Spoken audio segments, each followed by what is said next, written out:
E o Senhor falou comigo que essa noite está tendo uma grande operação celestial nesse ambiente. Vocês ficam impactados com o helicóptero. Se você visse o anjo que Isaías viu, aí você ia ver impacto. Ficar impactado com o barulho das hélices do helicóptero. Agora você imagina um anjo com 6 asas, o vento, o movimento, o barulho. E essa operação celestial, esse ambiente, repousou sobre a Eamir nessa noite. Simplesmente para que você saísse daqui impactado, com o coração ardendo pelo nosso Senhor Jesus. Amém? Glória a Deus. Vai ser para outra ministração, porque não dá tempo de fazer em cima da hora, né, pastor? Mas glória a Deus. Loguinho está aí, em nome de Jesus. Eu quero falar com vocês nessa noite algo que já tem mexido comigo há um tempo. Vai ter um pouco de um testemunho meu também. Todos vocês sabem que nós estamos no Setembro Amarelo, né? Tão falado aí o Setembro Amarelo. E está terminando o setembro. Não sei se eu dou glória a Deus, eu falo misericórdia, né? Porque pensa num ano que está acelerado aí que nem foguete. Mas está terminando o setembro e esse setembro é o Setembro Amarelo. E eu quero conversar com vocês e nós vamos ler uns trechos da Bíblia e vou contar uma parte do meu testemunho também sobre depressão. Eu não sei se alguém já teve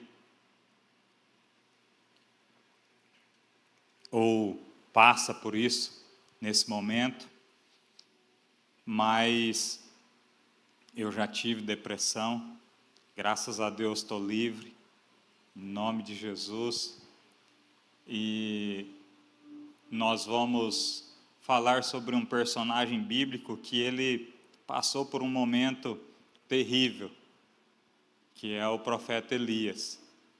O profeta Elias, no capítulo 19 de 1 Reis, você vai ler depois na sua casa todo o capítulo, todo o livro de Reis, toda a história de de Elias. E nós vamos aprender um pouco com o que não se deve fazer com Elias e como resolver aquilo que está se passando com Deus. Amém? Vou acelerar um pouquinho aqui porque o tempo já está quase no final, e eu quero orar com vocês também no final, ministrar sobre a sua vida. Abra o seu coração. Deus, Ele tem uma palavra para você nessa noite. Tenho certeza que você vai ser impactado pelo poder, pelo amor, pela misericórdia, pela chama dos olhos dEle. Vai atravessar a sua alma, em nome de Jesus. Amém? Vamos ler 1 Reis, capítulo 19, versículo 2 até o 4, para a gente começar. Coloca na NVI, se tiver aí. A minha versão aqui está na NVI. Vocês já estão acostumados comigo falar ARA todo culto, né? Glória a Deus, mas é NVI. Se não tiver NVI... tem aí, glória a Deus. O pessoal da mídia aí tem tudo. Por isso Jezabel mandou um mensageiro a Elias para dizer-lhe: que os deuses me castiguem com todo rigor, caso amanhã, nessa hora, eu não faça com sua vida o que você fez com eles. Versículo 3. Elias teve medo e fugiu para salvar a sua vida. Em Berseba de Judá ele deixou o seu servo e entrou no deserto. Caminhando um dia, chegou a um pé de giesta, Sentou-se debaixo dele e orou pedindo a morte. Já tive o bastante, Senhor. Tira a minha vida, não sou melhor do que os meus antepassados. Amém? Para você entender o que aconteceu com Elias, Elias, para mim, foi um dos profetas mais fenomenais que teve na Bíblia. Se você não conhece a história de Elias, eu sugiro que você leia e aprenda.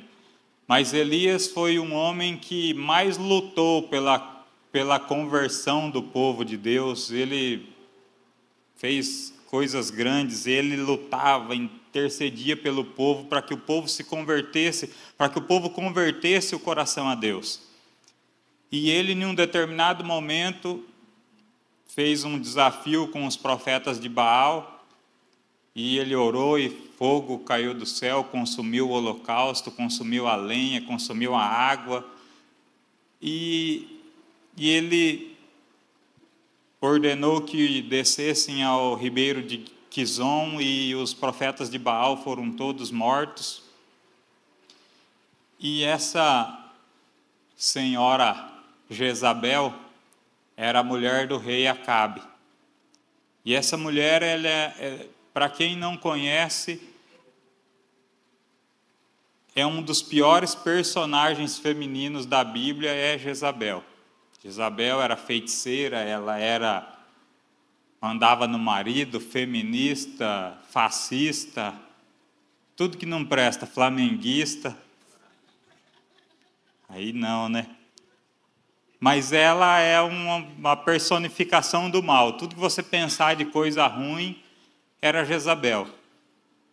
Ela era uma mulher terrível. E ela ficou sabendo da notícia, e ela falou assim, manda dizer para Elias que se amanhã, que os deuses me castigam, se amanhã nesse mesmo horário, ele não vai estar morto também. E aí o mensageiro falou para Elias, e nós lemos aqui, Elias teve medo e fugiu.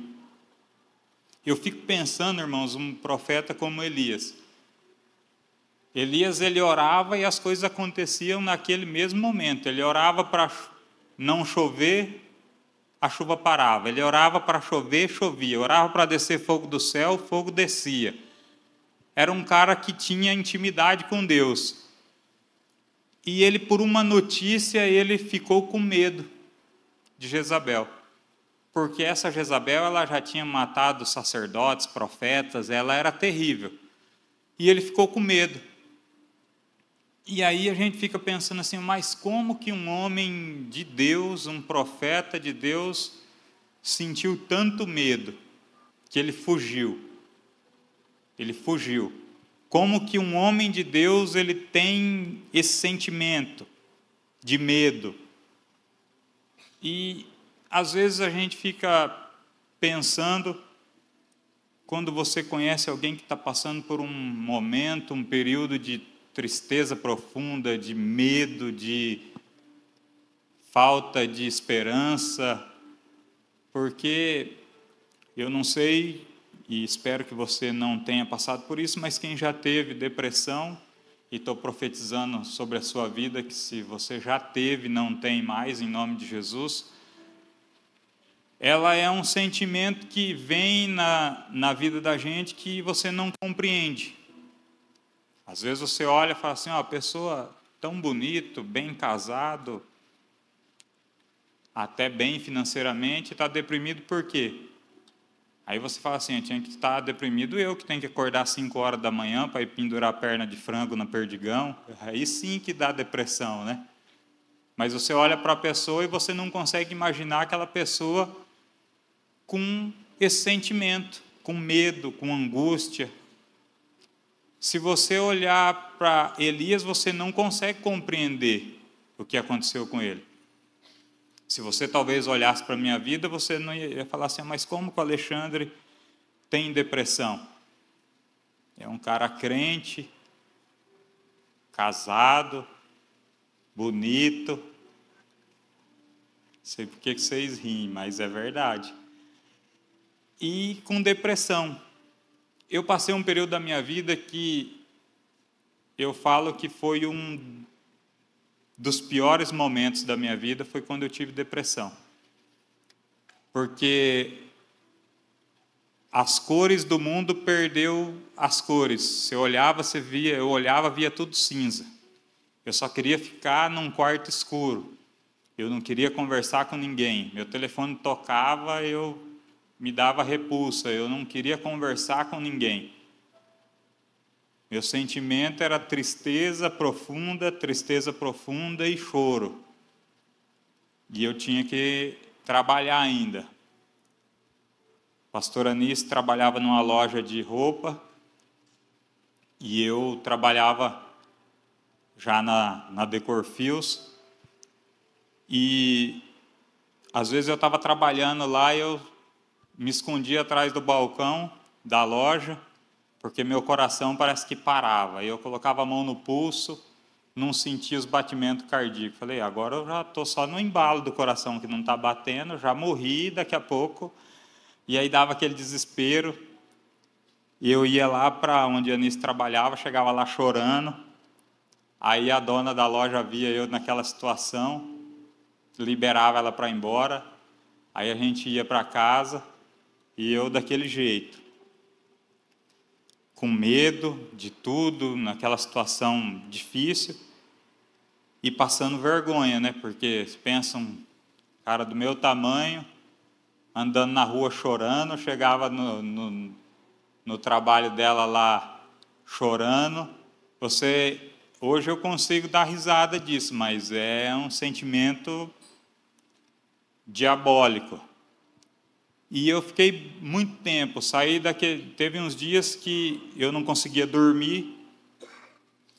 Teve um dia que eu já estava 3 noites sem dormir. Via o sol se esconder e via o sol nascer. Via o sol se esconder e via o sol nascer.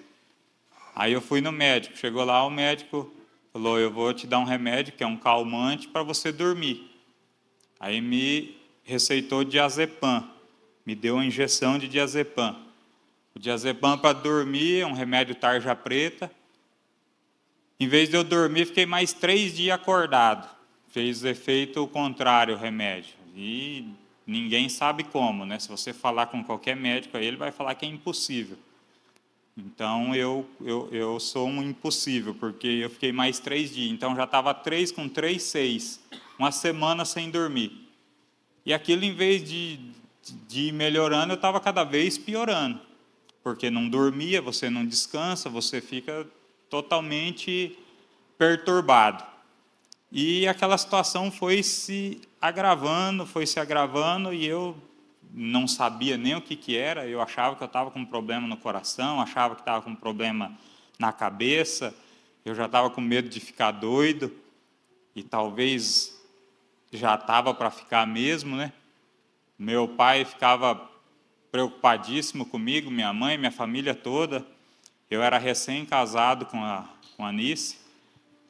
Meus cunhados falavam assim, coitada dessa moça tão nova, casou com um cara doido. Falavam, eu saí assim, hoje a gente ri disso daí, né? Mas eu passei por isso.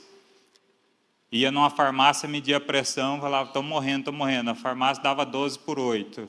Falava, a pressão está boa. Eu falava, essa mulher está mentindo para mim. É mentira, minha pressão não está boa. Eu estou vendo que eu estou ruim, eu vou morrer. Ia na outra farmácia, o cara media, porque daí eu já estava, naquela época, tinha bastante condição, ia de bicicleta, pedalando, né?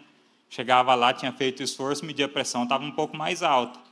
Falava, agora já está 13/9. Aí eu falava assim, ó, esse aqui viu que eu cheguei apavorado, tudo na minha cabeça. E a minha pressão está altíssima, ele só falou que está um pouquinho alto para mim não ficar mais preocupado, vou em outra. E aí eu ia em outra farmácia e não acreditava em nenhuma. Estava tudo mentindo para mim.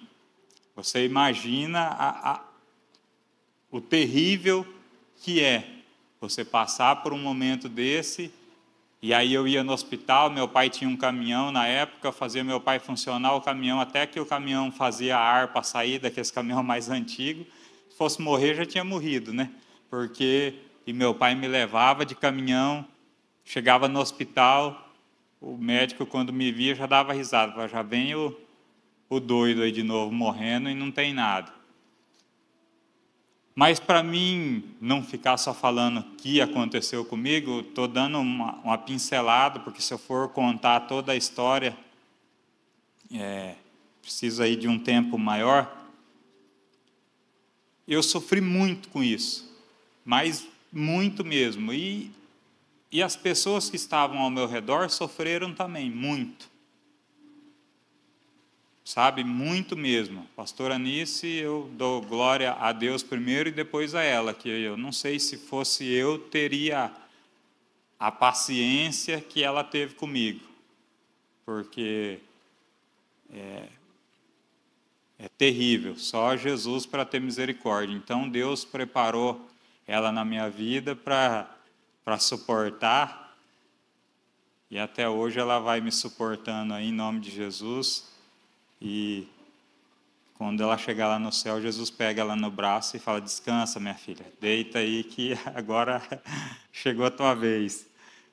Mas eu passei muita dificuldade, dificuldades mesmo. Mas eu quero falar para você que Jesus, ele tem poder para mudar essa situação. Jesus, ele tem autoridade, domínio, tudo sobre as nossas vidas. E eu fui liberto da depressão. Glória a Deus por isso. Porque eu não desejo nem para um cachorro. Se eu ver um cachorro e falar que o cachorro está com depressão, eu falo: coitado, está sofrendo. Porque é difícil. É muito difícil. E Jesus, ele mudou a minha história. Mudou a minha vida, porque eu conheci pessoas e pessoas me ajudaram e pessoas oraram por mim, e até hoje pessoas oram por mim, e glória a Deus porque o Senhor tem me sustentado, tem cuidado da minha vida, da vida da minha família. E eu lendo essa história de Elias, eu peguei algumas coisas aqui que talvez possa encaixar para a sua vida. Porque eu não quero contar uma história triste para você ficar com dó, falando: nossa, o pastor Alexandre já sofreu, né? Já ficou para trás. Agora eu quero que vocês olhem para mim, não com dó, mas com alegria. Falar: Jesus é bom. Transformou um depressivo em pastor. Você vê bem como é que é, né? Glória a Deus por isso. E eu quero incentivar você, encorajar você a vencer a depressão. Se você estiver passando por isso, ou conhecer alguém que está passando por isso, Jesus é a solução. Amém? O que aconteceu com Elias? Elias, ele fugiu. Ele fugiu para o deserto, para ver se aquele sentimento sumia dele. Agora, o problema é que quando você foge do problema, o problema não foge de você. Elias fugiu para o deserto com medo de Jezabel, mas Jezabel não deixou de existir. A promessa dela de matar ele não deixou de existir. Mas ele fugiu porque ele achou que ia resolver o problema. Ele achou que ia ser mais fácil se ele fugisse. Mas o que acontece? Não foi a solução. Elias, ele fugiu para o deserto e a situação dele foi ficando um pouco cada vez mais complicada, porque ele pediu para morrer. E eu fico pensando como Elias pediu para morrer. Ele chegou e falou, nós lemos no versículo 3 ou 4, e ele falou assim: ó, Senhor, que eu morra, porque eu não sou melhor do que meus antepassados. Mas eu fico pensando que se ele quisesse morrer mesmo, ele não tinha fugido, ele tinha ficado, porque Jezabel queria matar ele e ele queria morrer, era só ter encontrado com ela, tinha dado certo. Ele morria e ela matava, estava tudo certo. Mas aquele momento de Elias, ele não foi que ele queria morrer. Aquilo era um pedido de socorro. Ele estava expressando a dor da alma dele, a perturbação na alma dele. Ele achava que se ele morresse, aquilo ia cessar. Você fala assim, mas isso é privilégio só de Elias? Não. Salmista, no Salmo 42, no versículo 5, fala assim: por que se entristece tanto, ó minha alma? E por que se perturbas tanto dentro de mim? O salmista estava dizendo que ele estava triste também. Elias pediu para morrer, mas ele não queria morrer, ele queria um socorro. E glória a Deus que esse socorro vem. Esse socorro vem. Ele quis morrer e não morreu. E eu fico pensando, mas por que será que Elias chegou nessa situação? Eu acredito que o maior ponto de Elias ter chegado nessa situação foi a frustração. Porque ele queria que o povo de Deus se reconciliasse com Deus. Ele lutou para que o povo de Deus se encontrasse com Deus, e o povo não deu a mínima na cabeça dele. Ele pensava que ninguém estava entendendo o que ele estava fazendo, e ele se frustrou. Muitas vezes a gente se frustra. Talvez você já passou por um momento de frustração. As suas atitudes, talvez você esperava algo muito grandioso das atitudes que você fez. Talvez você fez algo pelo teu filho, pela tua mãe, por um amigo, e você esperava algo grandioso de retorno.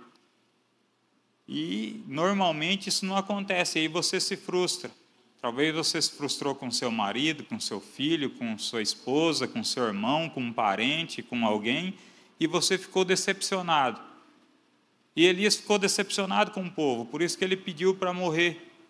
Ele ficou triste, entristecido, e ele não conseguia sair daquela situação. Só que aí acontece algo que eu acho incrível. Sabe, no versículo 5 desse mesmo capítulo, diz assim: depois se deitou debaixo da árvore e dormiu. De repente, um anjo tocou nele e disse: levanta-se e coma. Sabe o que eu fico pensando? Que Elias estava deitado, e eu gosto de imaginar, sempre falo, imagina a cena: Elias dormindo embaixo da árvore, chega um anjo, dá um beliscão nele, fala: levanta aí que você precisa comer. E Elias, a Bíblia não fala isso, mas eu imaginando, Elias estava tão sem esperança, que ele levantou, olhou, comeu e dormiu de novo. Aí você imagina assim, se você está deitado, triste, deprimido, chega um anjo na beirada da tua cama, te acorda e fala assim: come aí que você precisa se levantar e comer. Eu ia sentar e ia conversar com o anjo, não ia nem querer comer. Falar: rapaz, vem aqui, vamos conversar. Qual que é a boa de hoje? Porque não é sempre que um anjo te acorda para você comer, né? Eu não sei vocês, mas eu faz tempo que nunca acordou, né? Se você tem essa oportunidade de conversar com um anjo, ou pelo menos, né, falar um oi, tudo bom? Ele não conversou com um anjo. E o que eu aprendo? O anjo ali representava a presença de Deus. O anjo representa a presença de Deus, estava representando a presença de Deus. E ele deixou passar a oportunidade de conversar com esse anjo, ou entrar na presença de Deus. Mas sabe o que acontece? Eu me peguei nisso daí também, porque quando a gente está no fundo do poço, e às vezes Deus está ali do teu lado, porque Deus nunca te abandona. Elias tinha fugido, Elias estava triste, Elias tinha pedido para morrer, mas Deus mandou um anjo para ficar do lado dele. Você pode estar triste, deprimido, achando que não tem saída, mas Deus está do teu lado, só esperando você abrir a boca por socorro. Fala: Senhor, me ajuda. Mas aí sabe o que acontece? Você não ora. E eu tenho certeza que você não ora porque eu não orava. A pessoa às vezes falava assim para mim: Alexandre, mas você não está orando? E aí eu mentia, falava: não, eu estou orando. Mas é mentira, eu não conseguia nem orar. Porque eu não via perspectiva. Falar assim: cara, eu vou orar para quê? Já orei tanto, não aconteceu nada, estou na mesma situação. E Elias, eu imagino que ele estava nessa situação. O anjo chegou lá e ele falou assim: vou comer porque fez a comida aí, né? Não é sempre que um anjo faz uma comida para a gente comer, eu vou comer. Mas ele não deu muito ibope, não, porque ele voltou a dormir. Porque ele estava numa situação em que ele achava que não tinha mais saída. Mas Deus tinha enviado a presença para ele. Sabe, Deus enviou o anjo. E o anjo também é um mensageiro de Deus. Sabe, talvez na sua vida você não viu um anjo como Elias viu. Mas talvez Deus enviou um amigo seu para ser um anjo na sua vida. Enviou seu pastor, enviou a sua mãe. Você não está sozinho. Talvez você não viu um anjo com asas, com 6 asas, como Isaías viu. Mas Deus enviou um amigo para te dar uma palavra amiga, para não te deixar sozinho. Mais uma vez, Deus não te deixando sozinho. Sabe que eu sempre falo, a pastora Anice foi esse anjo que Deus enviou na minha vida. Nunca desistiu de mim. Sabe, meus amigos, e poucos amigos que eu tinha na época, mas eu tinha 2 amigos que são irmãos eles, e é uns caras que não levam nada a sério. Tudo que você fala para eles é só leva na brincadeira, mas quando eles ficaram sabendo que eu estava com depressão, eles me ligaram, né, Nício? Assim, não, vem para casa, vão almoçar com nós, você não vai ficar desse jeito. E foram anjos que Deus colocou na minha vida. Amigos que oraram por mim, oraram comigo e me ajudaram. Então, foi anjos que Deus enviou na minha vida. Talvez você está passando por dificuldade, está nesse momento triste, difícil, de tristeza, e Deus tem colocado anjos na sua vida e você não está percebendo. Você talvez está fazendo alguns deles até sofrer um pouco. Mas Elias, ele dormiu de novo. E aí, porque ele já estava sem perspectiva. E aí acontece algo mais legal ainda. No versículo 7, diz assim: o anjo do Senhor voltou, tocou nele e disse: levanta-se e coma, pois a sua viagem será muito longa. Glória a Deus por isso. Sabe, eu quero profetizar na sua vida nessa noite a palavra que o anjo deu a Elias: levante-se e coma, porque a tua jornada ainda é muito longa. Sabe, a sua vida não terminou ainda. Esse processo que você está passando não vai te matar. Sua jornada ainda é muito longa. Você tem muita gasolina para queimar ainda. Deus tem propósito na sua vida. Sabe, a sua vida não acabou. Seu casamento não acabou. Seu filho não está perdido. Sua vida ainda, a sua jornada é muito longa ainda. Você não pode desistir. Você não pode desistir da tua empresa. Você não pode desistir da tua faculdade. Você não pode desistir do que não sei o que você está pensando em desistir. Mas não desista. A sua jornada ainda é muito longa. Você tem muita coisa para fazer ainda diante de Deus e para Deus. Seu ministério ainda vai fluir se não fluiu ainda. Sabe, o que você está vivendo não é o fim. Sua jornada ainda vai ser longa, em nome de Jesus. Sabe, tem um ditado no mundo aí que fala que aquilo que não mata engorda, né? Tem, quando a gente era criança, ia comer uma goiaba, estava meio bichada, falava: come isso aí, o que não mata engorda. E eu falo para você que aquilo que você está sentindo, não é para te matar, mas é para te fortalecer.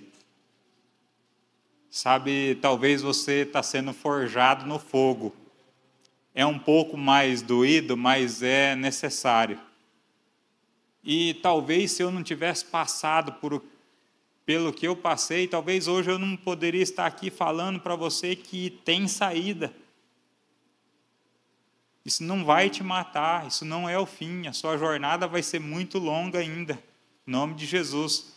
E o anjo, nas 2 vezes que aparece para Elias, ele fala assim: levanta-se e coma e beba. Sabe, talvez o que está faltando um pouco é você comer. E a Bíblia, o alimento nosso é a palavra de Deus. Talvez está faltando você se alimentar da palavra de Deus, você comer da palavra de Deus, encucar com a palavra de Deus, sabe? E o outro alimento é Jesus. Jesus é o pão da vida. Jesus é o pão da vida, o pão vivo descido do céu. Ele é que nos alimenta. E a água da vida também, porque Jesus é a água da vida. Quem beber dele nunca mais terá sede. Quando o anjo fala assim, ó, coma e beba, está falando para você se alimentar da palavra, se alimentar de Jesus e beber de Jesus.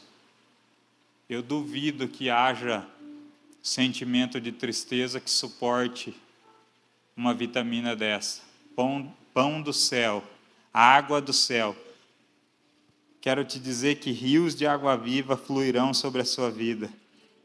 Você vai viver alegre. A tristeza não vai ter lugar na sua vida, porque vai estar preenchida com Jesus. Amém?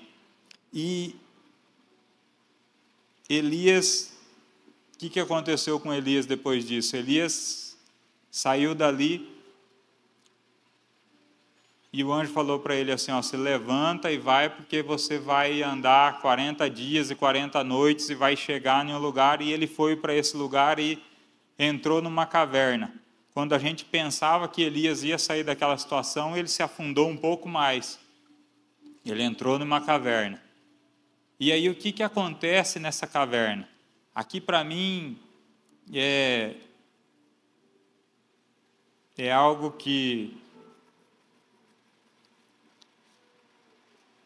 é o mais, assim, o mais maravilhoso, né? Nem existe isso, né? Mais maravilhoso. Mais, existe, né, pastora? Não, acho que não, né? Ah, não, é mais maior que não tem, né? Mais maravilhoso tem.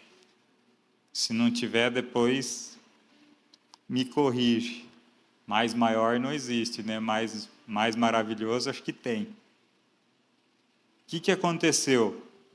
Elias, ele entra na caverna, passa a noite e a palavra do Senhor vem para Elias dizendo assim, Elias, o que você está fazendo aí? O que você está fazendo aqui? Talvez você veio aqui nessa noite e você está vivendo um momento de tristeza, de dificuldade, de depressão, de angústia.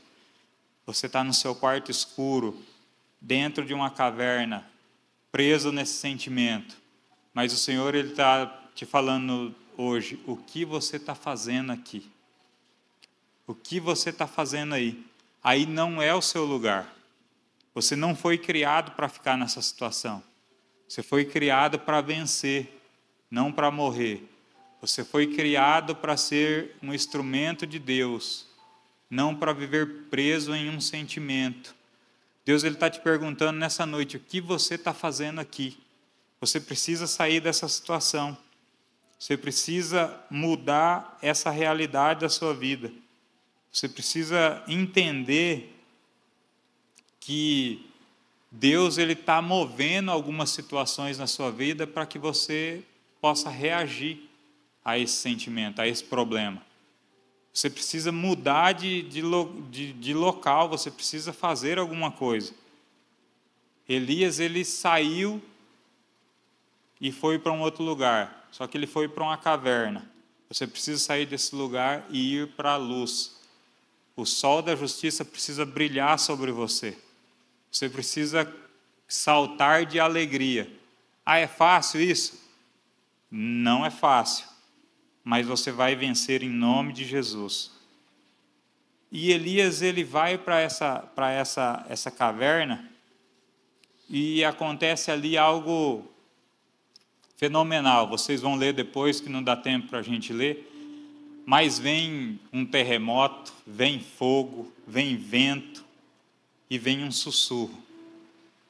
Eu acho fenomenal, sabe por quê? Porque ali eu não sei o que significa. Sinceramente, eu não sei o que significa o terremoto, o fogo, o vento. Teologicamente tem algumas explicações. Mas no meu coração, Deus estava mostrando para Elias o que ele tinha esquecido. O poder que Deus tem. Deus estava fazendo Elias lembrar do que Deus já tinha feito por ele. Deus estava fazendo Elias voltar a reconhecer o poder de Deus, a magnitude de Deus, a força de Deus, o tamanho de Deus. Porque o terremoto, a gente sabe que alguns teólogos explicam que é juízo de Deus. O fogo é para purificar. O vento é o poder do Espírito Santo. E tudo isso aconteceu para que Elias pudesse lembrar daquilo que Deus já tinha feito na vida dele. Sabe, talvez não, com certeza você veio aqui hoje para Deus se revelar a você, para fazer você lembrar daquilo que Ele já fez na sua vida, para fazer você voltar a reconhecer o poder e a soberania de Deus. Sabe, você vai ser aquecido pelo fogo, seu coração vai estremecer num terremoto, e o vento do Espírito vai entrar na sua vida e te trazer renovo nessa noite, em nome de Jesus. Eu creio muito nisso. E aqui daí Elias ouve um sussurro que era Deus e fala assim: Elias, vem para fora. E quando Elias vai para fora, eu fico maravilhado porque quando Elias, versículo 13, quando Elias ouviu, puxou a capa para cobrir o rosto, saiu e ficou à entrada da caverna. E uma voz lhe perguntou: o que você está fazendo aqui, Elias? Ele respondeu: tenho sido muito zeloso pelo Senhor, Deus dos exércitos. Os israelitas rejeitaram a tua aliança, quebraram os teus altares, mataram os profetas à espada. Sou o único que sobrou, e agora também estão me procurando para matar. Elias tinha visto tudo aquilo, mas ainda ele quis se justificar, falar: olha, eu sou o único que está sofrendo, eu sou o único que estou vivendo isso. Talvez você fale assim: pastor Alexandre, você está falando aí de depressão, mas você não sabe o que eu estou passando. Você não sabe o que eu tenho sofrido. E eu não sei mesmo. Mas o que eu sei é que Deus quer te tirar desse lugar. Deus, Ele quer te tirar desse lugar. Porque você também não é o único que passou por isso. Deus, Ele está te esperando, mas Ele sabe que você não é o único que está passando por isso. A Bíblia fala que Deus respondeu para ele, falou: tem mais 7.000 que estão lá, que estão igual a você. Não quero te dizer que tem 7.000 pessoas sofrendo igual a você, mas tem pessoas que estão passando por algum momento de dificuldade, e dificuldade, luta, não é privilégio meu e seu, não. A maioria das pessoas passam por isso.